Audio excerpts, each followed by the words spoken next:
Alam ko, kahit hindi mo sinasabi sa akin, masakit sa'yo yung ginawa mo kay Attorney Mer. Ayoko naman po talagang gawin sa kanya yung Tinang eh. Kung alam lang po niya.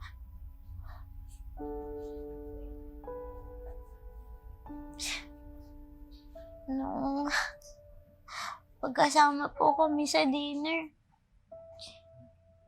nabuo po ulit yung pangarap ko na magkaroon ng buong pamilya.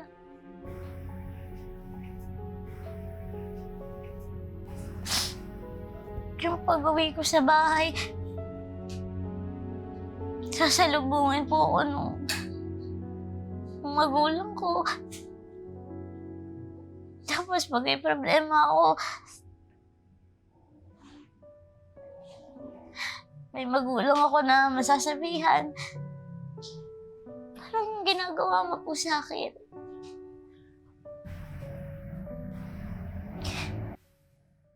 Kaya lang Tinang parang hanggang pangarap na lang po yun eh.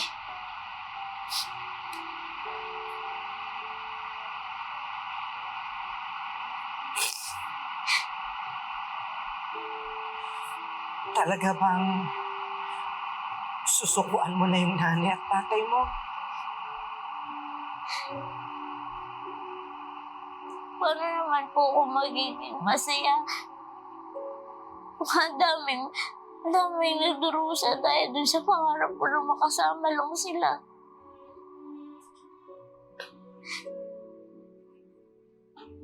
Kaya, kahit masakit po na nasasaktan ko si Atty. Mer, itutuloy ko na lang po yun para layuan niya na ako. Tayo. Kahit doble po yung sakit sa akin ng Tinang.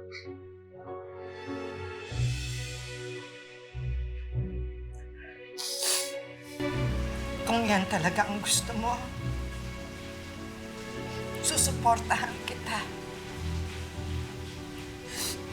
Anak, gagawin ko ang lahat para hindi na nila magulo ang buhay mo. Kahit pa makipagpatayan ako.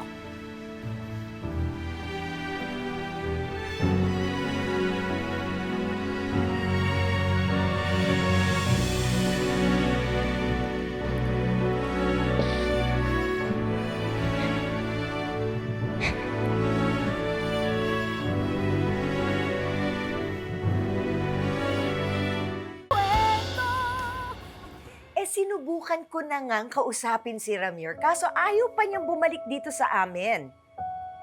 Kung ako rin lang yung mag-iisip ng solusyon para hindi matuloy yung annulment namin, ano bang silbi mo, Attorney Gaanan? Ma'am, huwag mo namang awayin yung abogado mo. Nakakainis na kasi. Hindi niya ako mabigyan ng magandang rason bakit hindi pwedeng ma-dismiss yung aming annulment o bakit man lang hindi niya pwedeng patagalin yung proseso. So, wala na bang ibang way? Talagang makakalaya na si Dad sa atin? Pagpatay na ako, doon lang mangyayari yon, Tracy. But don't worry, kung kailangang araw-arawin ko siya na puntahan para lang bumalik siya sa atin, gagawin ko. Mom, baka na-manipulate lang naman ni Lilet sa ni Attorney Mercedad. May kabutihan pa rin naman yun. Baka mas lumambot siya kapag nakausap mo siya ng mas maayos.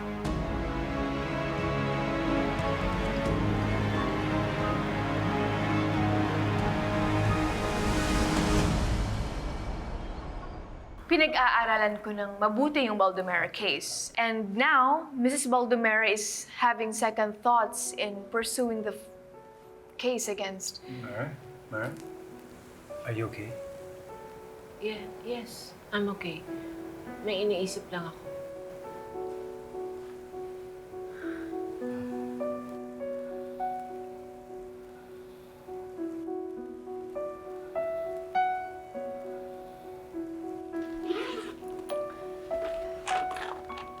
Matty, what's happening?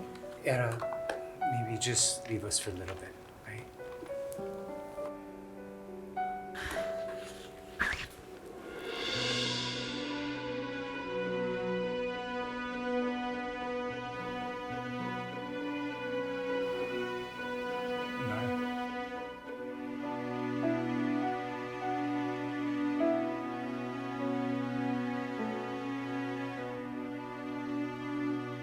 Mer, you're staring off into space.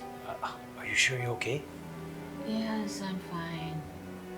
I'm not feeling well. Wala lang akong tulog last night.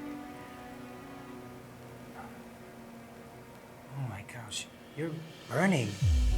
Mer, you have a fever. Come on, let's go to the clinic, okay? No, Please. no, I'm gonna be fine. Spanky, thank you. Mer, come on. No, I'm fine. I can handle this. Are you sure you're gonna be okay?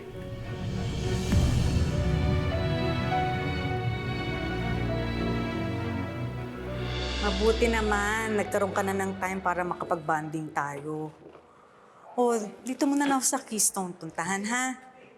Bumili ako ng favorite pastries mo. Okay. Ibibilin ko na lang sa staff na papasukin ka. Tsaka, Lilet, kailangan ko na rin ng ibang kausap. I'll see you, anak.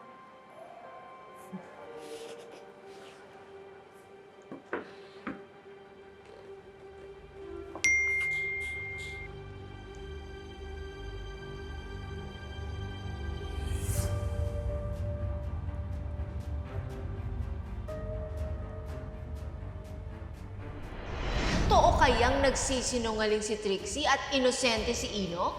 For the nth time, na-declare na ng court na inosente si Ino.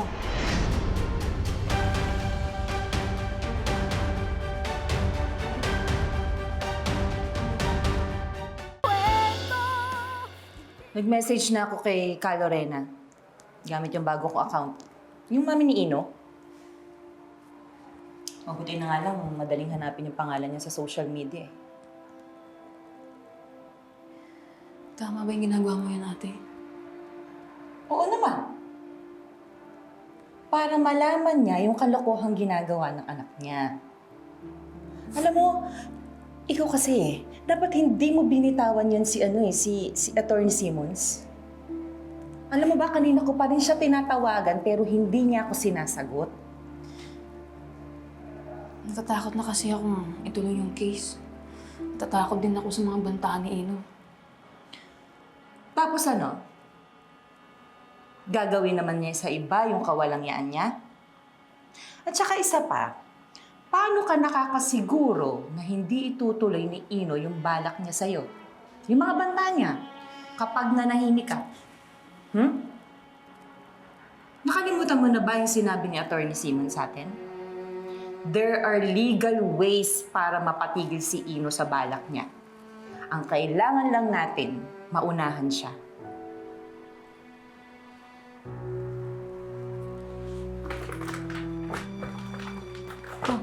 Ate, saan ka pupunta? Sa Keystone, kailangan kong makausap si Attorney Simmons. Kasi kung ayaw mong kumilos, ako ang gagawa ng paraan para lang matigil yung kahayupan niyang si Ino.